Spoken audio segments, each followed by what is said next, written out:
ભાગ 2 માં પ્રકરણ 1 સંભાવના એના પારિભાષિક શબ્દની સમજૂતી મેળવેલી હતી. હવે એની અંદર જે વિગત બાકી હતી કે અમુક પારિભાષિક શબ્દ એની સમજૂતી તમારે હવે તો ત્યાર પછીનું છે સમસંભાવી ઘટનાઓ. તો જ્યારે કોઈ યાદચ્છિક પ્રયોગના નિદર્શ અવકાશની અગાઉ આપણે કીધું કે યાદચ્છિક પ્રયોગ છે ને એને કેપિટલ યુ વડે દર્શાવવામાં આવે છે કે યાદચ્છિક પ્રયોગના નિદર્શ અવકાશની બે કે તેથી વધુ ઘટના પૈકી એક ઘટના બનવાની શક્યતા બીજી ઘટના બનવાની શક્યતા કરતાં વધુ કે ઓછી હોવાની કોઈ દેખીતું કારણ ન હોય એવી ઘટનાને સમસંભાવી ઘટના કહેવામાં આવે છે. એટલે કોઈ યાદચ્છિક પ્રયોગના નિદર્શ અવકાશની કોઈ પણ બે કે તેથી વધુ ઘટના પૈકી કોઈ એક ઘટના બનવાની શક્યતા બીજી ઘટના બનવાની શક્યતા કરતાં વધુ કે ઓછી હોવાનું કોઈ દેખીતું કારણ ન હોય એવી ઘટનાઓને સમસંભાવી ઘટના કહેવામાં આવે છે. એટલે માની લો નિદર્શ અવકાશની અંદર યાદચ્છિક પ્રયોગ એટલે કેપિટલ યુ એમાં નિદર્શ અવકાશની બે ઘટના કે બે એટલે માની લો a અને b ધારી લો કે વધુ તો abc તો ઘટના એ જે બને ને એ બનવાની શક્યતા છે બીજી કોઈ પણ ઘટના બને તેના કરતાં વધુ કે ઓછી હોવાનું કોઈ દેખીતું કારણ ન હોય એવી ઘટનાઓને સમસંભાવી ઘટના કહેવામાં આવે છે. ત્યાર પછીનું છે સાનુકૂળ પરિણામો. ખાસ યાદ રાખજો દાખલામાં આવશે કોઈ યાદચ્છિક પ્રયોગના નિદર્શ અવકાશના પ્રાથમિક પરિણામો પૈકી કોઈ પણ નિદર્શ અવકાશ આપેલો હોય યાદચ્છિક પ્રયોગનો એના પ્રાથમિક પરિણામો પૈકી જે તમારે 10મા ધોરણમાં આવતું હતું કે પ્રાથમિક પરિણામો પૈકી જે પરિણામો કોઈ ઘટના એ બની છે તેનો નિર્દેશ કરતા હોય એવા પરિણામોને સાનુકૂળ પરિણામો કહેવામાં આવે છે. કે કોઈ યાદચ્છિક પ્રયોગના નિદર્શ અવકાશના પ્રાથમિક પરિણામો પૈકી જો પ્રાથમિક પરિણામો અને કુલ પરિણામો છે ને બંને એક જ કે પ્રાથમિક પરિણામો પૈકી જે પરિણામો કોઈ પણ ઘટના બની છે ઘટનાને આપણે એ નામ આપી દીધું બની છે એનો નિર્દેશ કરતા હોય એવા પરિણામોને સાનુકૂળ પરિણામો કહેવામાં આવે છે. અગર તમને ઘણા બધા ઉદાહરણને સમજાયું માની લો મેં એકલો કે એક પાસો ઉછાળવામાં આવે તેનો નિદર્શ અવકાશ છે ને કુલ 6 પરિણામ મળે u બરાબર 1 2 3 4 5 અને 6 તો યાદચ્છિક પ્રયોગના એ નિદર્શ અવકાશના પ્રાથમિક પરિણામો પૈકી એટલે કુલ 6 પરિણામ થયા u બરાબર 1 2 3 4 5 6 આ પરિણામો પૈકી જે પરિણામો કોઈ ઘટના એ બની છે એનો નિર્દેશ કરતા હોય એવા પરિણામોને સાનુકૂળ પરિણામો કહેવામાં આવે છે. અને આ સાનુકૂળ પરિણામો છે ને એને સ્મોલ m વડે દર્શાવાય છે. તમને જે ઉદાહરણ આપ્યું કે કેપિટલ U 1 2 3 4 5 6 એમાં આપણે a બરાબર લઈ લઈએ કે પાસા ઉપર એકી સંખ્યા મળે તે ઘટનાને a કહીએ. તો જો કુલ પરિણામ કેટલા 1 થી 6 માં એકી સંખ્યા કઈ થાય 1 3 અને 5 એને આપણે ઘટના એ નામ આપી દીધું a બરાબર 1 3 અને 5. તો આ જે પરિણામો દર્શાવે એવા પરિણામોને શું કહે છે સાનુકૂળ પરિણામ કહેવામાં આવે છે. એટલે કે કોઈ યાદચ્છિક પ્રયોગના નિદર્શ અવકાશના પ્રાથમિક પરિણામો પૈકી જે પરિણામો કોઈ ઘટના એ એની જગ્યાએ b c d કોઈ પણ લખી શકો કોઈ ઘટના એ બની છે એનો નિર્દેશ કરતા હોય એવા તમામ પરિણામોને સાનુકૂળ પરિણામ કહેવામાં આવે છે. અને આ સાનુકૂળ પરિણામોને સ્મોલ m વડે દર્શાવવામાં આવે છે. સંભાવનાની આંકડાશાસ્ત્રીય વ્યાખ્યા વચમાં આપણે એની ગાણિતિક વ્યાખ્યા છે એની સમજૂતી તમને આપેલી હતી કે સંભાવનાની આંકડાશાસ્ત્રીય વ્યાખ્યા ધારો કે સમાન પરિસ્થિતિમાં સમાન એટલે કેવી એક સરખી પરિસ્થિતિમાં કોઈ યાદચ્છિક પ્રયોગનું સ્મોલ m વખત પુનરાવર્તન કરવામાં આવે છે. કોઈ પણ યાદચ્છિક પ્રયોગ આપણે કહી દઈએ ઉદાહરણ આપો તો ઘણા બધા ઉદાહરણ આપી દીધા. એક સિક્કો ઉછાળવામાં આવે પાસો ઉછાળવામાં આવે 0 થી 9 સુધીની અંક લખેલી સંખ્યા હોય એટલે કે ધારો કે સમાન પરિસ્થિતિમાં કોઈ યાદચ્છિક પ્રયોગનું સ્મોલ n વખત એટલે ગમે એટલી વખત પુનરાવર્તન કરવામાં આવે છે તે પૈકી સ્મોલ m પ્રયત્નોમાં, જો સ્મોલ m એટલે સાનુકૂળ પરિણામ, સ્મોલ m પ્રયત્નોમાં ઘટના એ બને તો ઘટના એની સાપેક્ષ આવૃત્તિ m ના છેદમાં n કહેવાય. એને સંભાવના કહેવામાં આવે છે કે ધારો કે સમાન પરિસ્થિતિમાં કોઈ યાદચ્છિક પ્રયોગનું સ્મોલ n વખત પુનરાવર્તન કરવામાં આવે ત્યારે તે પૈકી એટલે જેટલું પુનરાવર્તન એક વખત બે વખત થાય એમાં m પ્રયત્નોમાં જેના સાનુકૂળ પરિણામ, મેં ઉદાહરણ આપ્યું તમને કે કુલ એક પાસો ઉછાળવામાં આવે એટલે કુલ 6 પરિણામ મળે.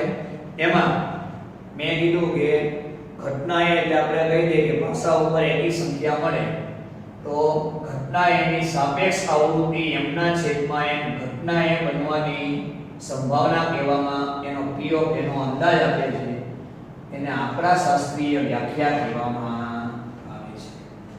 ધારો કે એક વાર કહી દઉં, મનસી ઉદાહરણ આપું. ધારો કે સમાન પરિસ્થિતિમાં કોઈ યાદચ્છિક પ્રયોગનું સ્મોલ n વખત પુનરાવર્તન કરવામાં આવે છે તે પૈકી સ્મોલ m પ્રયત્નોમાં ઘટના એ બને તો ઘટના એની સાપેક્ષ આવૃત્તિ m ના છેદમાં n એ ઘટના એ બનવાનો અંદાજ આપે છે, એને સંભાવના તરીકે ઓળખવામાં આવે છે. અને એમાં p of a is equal to m ના છેદમાં n. તો હમણાં તમને આ કીધું, માની લો આપણે એના પરથી ઘટના મેળવી હોય તો પાસો ઉછાળવામાં આવે કુલ પરિણામ કેટલા 6. ઘટના એ બરાબર આપણે એવું કીધું કે પાસા ઉપર એકી સંખ્યા મળે તો એકી સંખ્યા મળે ની ઘટના એ બરાબર 1 3 અને 5 આવે, 3 પરિણામ આયા 3 ના છેદમાં 6 એટલે કેટલા આવે 1 ના છેદમાં 2. એટલે કે કોઈ સમાન પરિસ્થિતિમાં કોઈ યાદચ્છિક પ્રયોગનું સ્મોલ n વખત એટલે એક થી વધુ વખત કે વારંવાર પુનરાવર્તન કરવામાં આવે છે તે પૈકી સ્મોલ m પ્રયત્નોમાં ઘટના એ બને તો એ ઘટના એની સાપેક્ષ આવૃત્તિ m ના છેદમાં n મળે છે, એને ઘટના એ બનવાની સંભાવના કહેવામાં આવે છે. સંકેતમાં સંભાવનાને તો ઘટના એ બને એનો અંદાજ આપે એટલે ઘટના એની સંભાવના p of a કહેવાય. આ ખાસ યાદ રાખજો, p of a. ઘટના b બનવાની સંભાવના હોય ને તો p of b, c બનવાની હોય તો p of c. અને એનું મુખ્ય સૂત્ર આપણે એક જ આવશે m ના છેદમાં, અગાઉ આપણે લખેલું સૂત્રમાં તમને કહું, મુખ્ય આપણે સંભાવનાના જેટલા સૂત્રો છે ને એમાં વધુમાં વધુ વખત જે સૂત્રનો ઉપયોગ થશે ને સ્મોલ m છેદમાં n તમને યાદ હોય તો 10મા ધોરણમાં તમારે એવું આવતું હતું કે કોઈ પણ ઘટનાની સંભાવના બરાબર ઘટનાને સાનુકૂળ પરિણામો છેદમાં ઘટનાના પ્રાથમિક કે કુલ પરિણામો, આવું સૂત્ર આવતું. 10મા ધોરણમાં મેં સંભાવનાનું જે ચેપ્ટર હતું ને એની પ્રાથમિક સમજૂતી હતી, એમાં તમારે સૂત્ર આવતું હતું કે કોઈ પણ ઘટનાની સંભાવના બરાબર ઘટનાને સાનુકૂળ પરિણામો એના છેદમાં ઘટનાના કુલ પરિણામો. એટલે આ તમારે એની સંભાવનાની આંકડાશાસ્ત્રીય વ્યાખ્યા.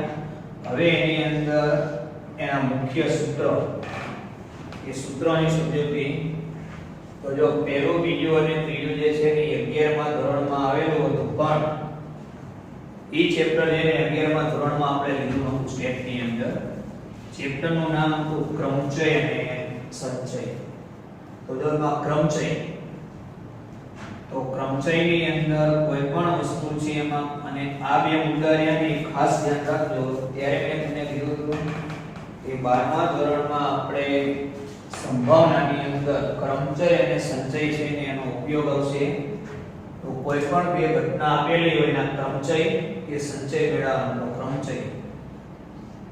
તો એનું સૂત્ર જે સંજ્ઞામાં એને NPR વડે દર્શાવાય છે, n કૌંસમાં small n minus 1 small n minus 2 dash dash dash n minus r plus 1. તો જો n એટલે એના કુલ પરિણામ અને r છે ને એની પસંદગી. તો જ્યારે કોઈ પણ વસ્તુની પસંદગી કરવાની હોય ત્યારે ક્રમચયનો ઉપયોગ કરવામાં આવે છે. અહીંયા r બરાબર માની લો તમને આપેલું હોય 5p4 તો n n - 1 એટલે 4 છે ને 3 સુધી આવે તે અનંત સંખ્યા આપણે લખેલી છે ને માં છેલ્લું મૂલ્ય જોવાનું હંમેશા જો 5p4 n એટલે 5 r એટલે 4 અથવા એનું બીજું સૂત્ર n ફેક્ટોરિયલ જો આ છે ને એને ફેક્ટોરિયલ કહેવાય. એને આપણા શાસ્ત્રમાં ક્રમ ગણિત અને શુદ્ધ ગુજરાતીમાં આપણે એને તમને મુદ્દા ચિહ્ન કહેવામાં આવે છે. n ફેક્ટોરિયલ છેદમાં n માઈનસ r ફેક્ટોરિયલ એટલે કે જ્યારે કોઈ પણ 5 વિદ્યાર્થી આપેલો એમાંથી કોઈ પણ 2 વિદ્યાર્થીઓની પસંદગી કરવામાં આવે ત્યારે ક્રમચયનો ઉપયોગ થાય. જો એક જ દાખલા તમને ક્રમચય કે સંચય ઉપર લખેલું હશે જ નહીં. 11 માં જે ચેપ્ટર હતું એમાં કઈ ને એમાં રકમ ઉપરથી નક્કી કરવાનું શેનો ઉપયોગ થાય પરિવાર કહી દઉં. જ્યારે કોઈ પણ વસ્તુની પસંદગી કરવાની હોય ને ત્યારે હંમેશા ક્રમચયનો ઉપયોગ કરવામાં આવે છે. સમ સ્વરૂપ એટલે એકથી વધુ ઘટનાઓ આપેલી હોય એના ક્રમચયનું સૂત્ર n ફેક્ટોરિયલ છેદમાં b factorial q factorial r factorial. એટલે માની લો 1 થી 10 સુધીની સંખ્યા આપેલી હોય, કુલ 10 સંખ્યા હોય, એમાં કોઈ સંખ્યા એક કે તેથી વધુ વખત આવતી હોય અને પુનરાવર્તન થતું હોય એ સમ સ્વરૂપ ક્રમચય કહેવામાં આવે છે. માની લો n બરાબર 10 સંખ્યા આપેલી હોય, એમાં માની લો સંખ્યા 2 છે એની 3 વખત આવતી એને આપણે p નામ આપી દઈએ તો 3.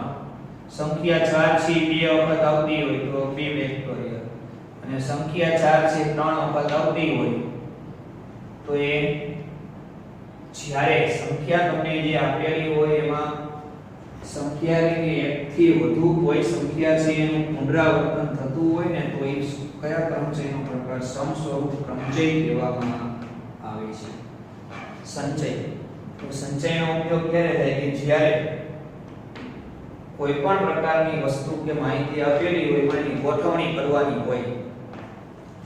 આપણે જે મુખ્ય માહિતી આપેલી છે તમને ક્રમચય અને સંચય એની તમને ટૂંકમાં સમજૂતી કેમ કે આપણે 12મા ધોરણમાં માત્ર આવશે ને એક કે બે દાખલામાં જ આ મુદ્દો આવે છે. બાકી એકેય દાખલામાં હોતો નથી એટલે ડીપમાં જતા નથી આપણે કે ક્રમચય અને સંચયની અંદર શું કે તમારે વસ્તુની ગોઠવણી કે વસ્તુની પસંદગી કરવાની હોય ત્યારે ક્રમચય અને સંચયનો ઉપયોગ કરવામાં આવે છે. માની લો એની અંદર આપણે લઈએ કે અમુક વસ્તુઓ જે છે ને અમુક વ્યવહારો કે અમુક પ્રયોગ એવા બનતા હોય એની અંદર વસ્તુની ગોઠવણી કરવાની હોય. માની લો તમને એમ લખેલું હોય એક હારની અંદર 5 મારુતિ કાર અને 3 ફિયાટ કાર એક સાથે ગોઠવવાની હોય તો એ કેટલા પ્રકારે ગોઠવી શકાય તો ત્યારે એમાં શેનો ક્રમચયનો ઉપયોગ કરવામાં આવે છે. અને આની અંદર આપણે બુકની અંદર ક્રમચયનો ઉપયોગ થતો હોય ને એવા 12મા ધોરણમાં એક કે બે દાખલા છે અમે ગોઠવણી કીધી એના જ આવશે એ તમને કહીશ. એટલે કે જ્યારે કોઈ પણ વસ્તુની ગોઠવણી કરવામાં આવતી હોય ને ત્યારે કયો ક્રમચયનો ઉપયોગ કરવામાં આવે છે. અને જ્યારે વસ્તુની પસંદગી કરવાની બાબત આવે ત્યારે શેનો સંચયનો ઉપયોગ થાય. ક્રમચય અને સંચય બંને જેને વસ્તુની ગોઠવણી કરવાની હોય કે વસ્તુઓની પસંદગી કરવાની હોય ને ત્યારે સંચયનો ઉપયોગ કરવામાં આવે છે. એમાં ખાસ કરીને ભારતીય ક્રિકેટ ટીમના જે માની લો 19 ખેલાડીઓ હોય એમાંથી 11 ખેલાડીઓની પસંદગી કરવાની હોય તો ત્યારે કયો સંચયનો ઉપયોગ થાય છે.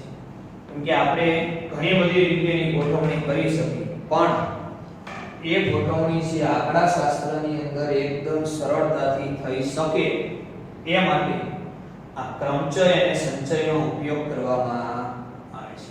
માની લો કે A B અને C ત્રણ મિત્રો છે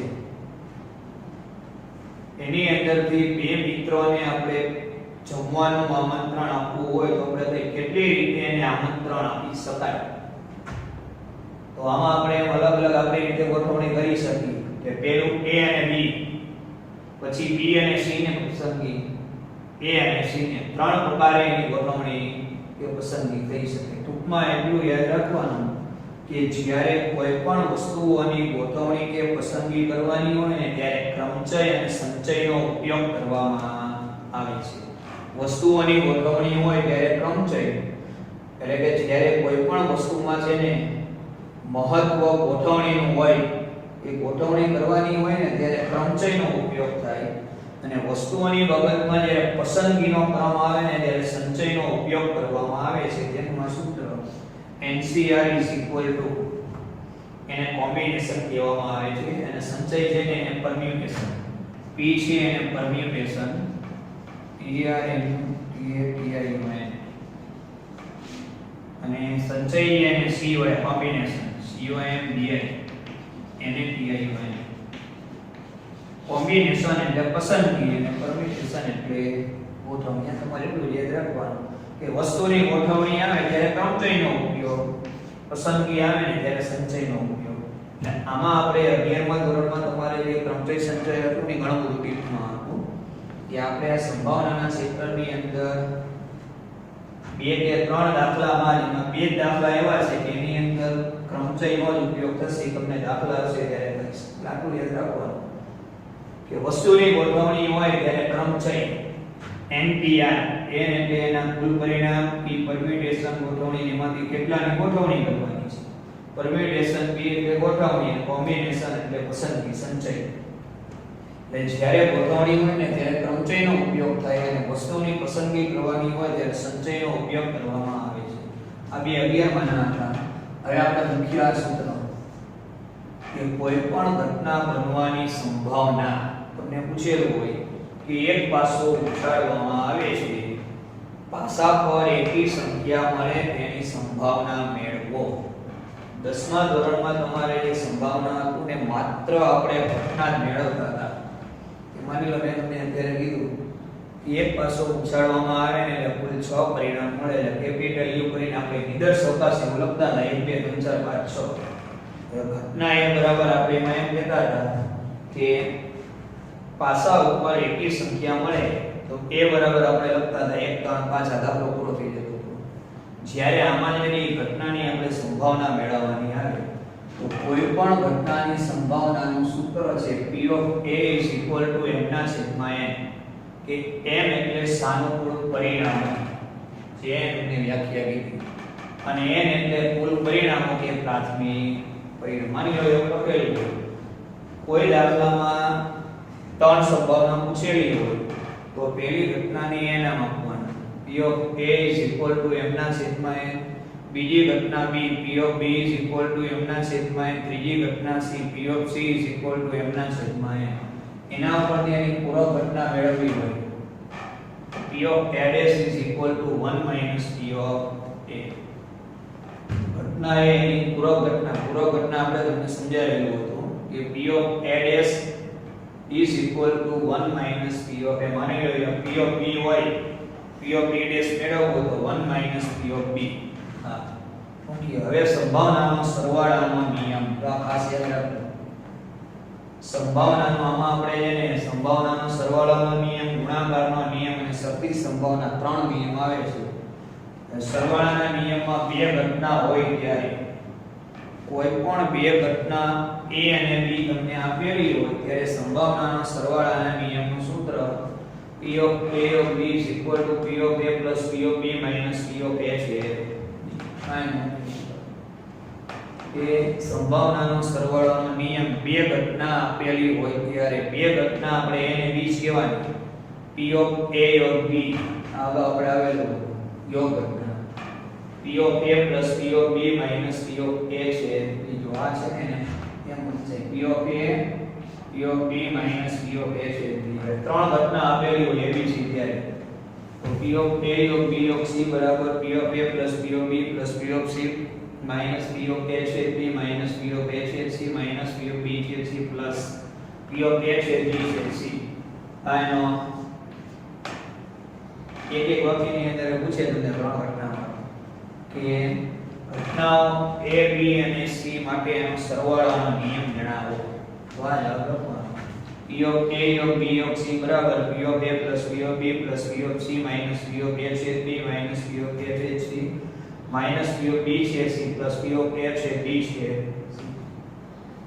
પછી a અને b પરસ્પર આ થિયરીમાં આપણે નિવારક ઘટનાઓ જો શબ્દ ભાષવાના બે ઘટના આપેલી એમાં a અને b પરસ્પર નિવારક ઘટના હોય ત્યારે તો p of a of b બરાબર p of a plus p of b a b અને c ત્રણ ઘટના પરસ્પર નિવારક હોય તો એક ઉમેરી દેવાનું c p of a of b of c is equal to p of a plus p of b plus p of c આ બે નિયમ જે રહ્યા પરસ્પર નિવારક ઘટનાઓ આપેલી હોય ત્યારે કે પરસ્પર નિવારક ઘટનામાં તમને બે ઘટના લખેલી હોય કે ઘટના a અને b ઘટના a અને b પરસ્પર નિવારક હોય તો એનો નિયમ સરવાળાનો p of a of b બરાબર p of a plus p of b a b અને c પરસ્પર નિવારક ઘટનાઓ ત્રણ ઘટના જે પરસ્પર નિવારક હોય તો p of a of b of c is equal to p of a plus p of b plus p of c હવે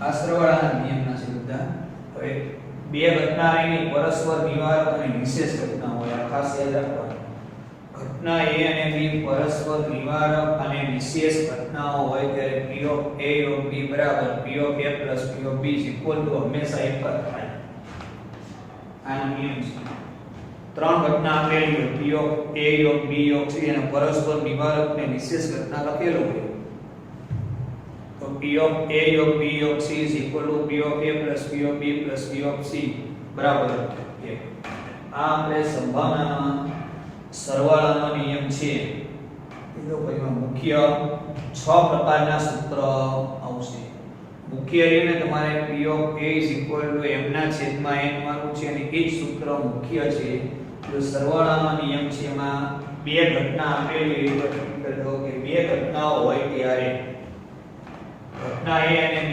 માટે સરવાળાનો નિયમ કયો લેવાનો p of a of b બરાબર p of a plus p of b minus p of a છે b આપેલું ત્રણ ઘટના આપેલી હોય a b અને c માટે સરવાળાનો નિયમ તો p of a of b of c is equal to p of a plus p of b plus p of c minus p of a છે b minus p of a છે c minus p of b છે c plus p of a છે d છે c આ એનો સરવાળાનો નિયમ હવે પરસ્પર નિવારક ઘટના હોય ત્યારે શબ્દ ખાસ હોવાનો રકમમાં લખેલો છે કે બે ઘટના પરસ્પર નિવારક છે કે પરસ્પર વિશેષ અને નિવારક ઘટના છે આપેલું છે તો બે ઘટના પરસ્પર નિવારક હોય ત્યારે તો p of a of b બરાબર p of a plus p of b પછી ત્રણ ઘટના પરસ્પર નિવારક હોય a b અને c ત્રણ ઘટના આપેલી હોય પરસ્પર નિવારક હોય ત્યારે p of a of b of c is equal to p of a plus p of b plus p of c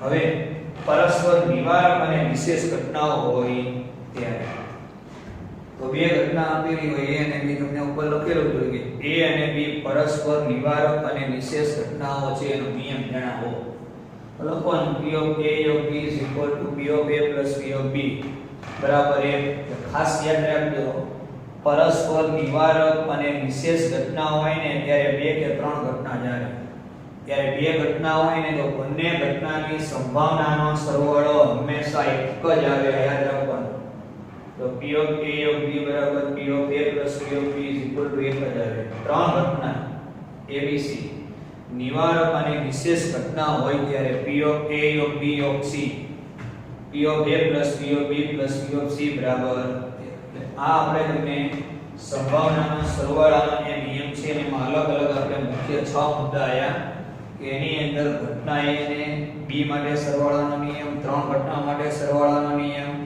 બે ઘટનાઓ પરસ્પર પૂરક હોય નિવારક હોય ત્યારે કે બે ઘટના આપેલી હોય પરસ્પર નિવારક હોય ત્રણ નિવારક હોય પછી ઘટનાઓ પરસ્પર નિવારક અને વિશેષ ઘટના જો આ શબ્દ જોવાનો બે સાથે જ આવે બધું આપણે થિયરીમાં સમજાવી દીધું કે પરસ્પર નિવારક અને વિશેષ ઘટના હોય ત્યારે બે ઘટના માટેનો સરવાળાનો નિયમ અને ત્રણ ઘટના માટે સરવાળાનો નિયમ આ જેટલા નિયમ પાંચમાની અંદર 6 વસ્તુ જાય ને એ બધા સંભાવનાના સરવાળાના નિયમ તરીકે ઓળખવામાં આવે છે કે બે ઘટના માટે સરવાળાનો નિયમ ત્રણ ઘટનાનો પરસ્પર નિવારક ઘટનામાં બે અને ત્રણ માટે પરસ્પર નિવારક અને વિશેષ ઘટનાઓમાં બે અને ત્રણ ઘટનાઓ માટે સરવાળાનો નિયમ. એટલે આ મુખ્ય આપણે તમારે સરવાળાનો નિયમ, હવે આપણે છીએ એમાં આવશે ગુણાકારનો નિયમ, પછી શરતી સંભાવના. શરતી ઘટના જે છે એ તમને હમણાં સમજાવું કે શરતી ઘટના એટલે શું. તમને કહી દઉં કે જ્યારે કોઈ પણ ઘટના બની ગઈ હોય એ શરતે બીજી કોઈ ઘટના બને એને શરતી ઘટના તરીકે ઓળખવામાં આવે. કોઈ ઘટના બની ગઈ હોય એ શરતે બીજી ઘટના બને ને એને શરતી ઘટના કહેવામાં આવે છે. અને એની સંભાવના મેળવવાના નિયમને શરતી સંભાવનાનો નિયમ કહેવામાં આવે છે. શરતી સંભાવના એટલે શું? માની લો A અને B ઘટના આપેલી હોય, એમાં ઘટના A બની ગઈ છે, એ શરતે ઘટના B બને તો ઘટના A અને B ની શરતી સંભાવના કહેવામાં આવે છે. કે શરતી ઘટના કહેવામાં આવે. ઉદાહરણ લઈ કે માની લો કે અનિલ નામના વિદ્યાર્થીને 12મા ધોરણમાં 80% આવશે તો એના વડીલ એને મોબાઈલ અપાવશે. તો જો બે ઘટના છે. પહેલી કઈ ઘટના? 80% આવશે તો એ શરત મૂકી કે 80% આવશે એના બાળકને તો જ એને મોબાઈલ અપાવશે. અને બીજું કઈ ઘટના છે કે મોબાઈલ અપાવશે. તો તમને કીધું શરતી ઘટના એટલે શું કે કોઈ ઘટના બની ગઈ હોય એ શરતે બીજી કોઈ ઘટના બને ને એને શરતી ઘટના કહેવામાં આવે છે. અને આ ઘટના મેળવવાના નિયમને શરતી સંભાવનાના નિયમ તરીકે ઓળખવામાં આવે છે. એટલે આ આપણે સરવાળાનો નિયમ, શરતી સંભાવનાનો નિયમ અને ગુણાકારનો નિયમ, આટલા મુખ્ય 3 નિયમ આવશે. એમાં સૌથી વધુ વખત 90% દાખલામાં આપણે આ જે ચોથું સૂત્ર લખ્યું ને એનો જ ઉપયોગ થશે. ખાસ યાદ રાખવાનું. કેમ કે આમાં દરેક દાખલામાં તમને જેને સંભાવના પૂછેલી હશે કે કોઈ પણ ઘટના એનું સંભાવના શોધો. કોઈ પણ દાખલો હશે ને પછી સરવાળાનો નિયમ આવે કે આનો નિયમ આવે. સંભાવના કોઈ પણ ઘટનાની સંભાવના પૂછેલી હોય, મુખ્ય સૂત્ર કયું કે ઘટના એ નામ આપેલું હોય તો P of A = m ના છેદમાં n. m એટલે સાનુકૂળ પરિણામો. કોઈ પણ ઘટના જે બની ગઈ હોય કે યાદચ્છિક પ્રયોગના જે કુલ પરિણામ હોય એમાંથી જે પરિણામ બને એને સાનુકૂળ પરિણામ કહેવામાં આવે છે. સ્મોલ n એટલે શું? એના પ્રાથમિક પરિણામ, એના કુલ પરિણામ એને કહેવામાં આવે છે. કેટલું થયું? 27.